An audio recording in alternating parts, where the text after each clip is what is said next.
সাফের কিন্তু লাইন আপটা চূড়ান্ত হয়ে গেছে। আমরা সাফের গ্রুপিংটা যদি একটু দেখতে চাই তাহলে আমার পেছনেই আসবে সেই জায়গাটাতে। বাংলাদেশ, শ্রীলঙ্কা, ভুটান এক গ্রুপে, ইন্ডিয়া, পাকিস্তান, মালদ্বীপস আরেক গ্রুপে। Parvez, what's your thought on the group? ফাইনালটা বাংলাদেশের ইন্ডিয়ার মধ্যে বোধহয় হবে, মানে Okay. সেটআপটা দেখে এরকমই মনে হচ্ছে। Sri Lanka is a very strong team, by the way. আমার ভালো লেগেছে যে শ্রীলঙ্কা এই গ্রুপে এসে পড়েছে, কারণ তাদের সঙ্গে বাংলাদেশের আসলে গ্রুপ পর্বে আসলে একটা টেস্ট হতে পারে।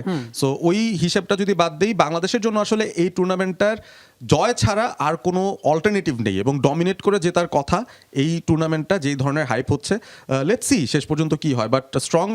আরেকটা আপডেট আছে, সেটা হচ্ছে গ্রুপ এতে নেপাল যুক্ত হতে পারে, তারা যদি 30 সেপ্টেম্বরের মধ্যে ফিফার যে ব্যানটা রয়েছে তাদের ফুটবল ফেডারেশনের উপর, সেটা যদি সরিয়ে ফেলতে পারে। সো এমনও হতে পারে গ্রুপ এতে আপনারা ফোর্থ টিম হিসেবে নেপালকেও দেখতে পারেন। ওকে, সেই জায়গাটা নেপালকে আমরা দেখতে পারি। সো একটা সামারি পারভেজের কাছ থেকে আমরা পেয়ে গেলাম। Thank you so much.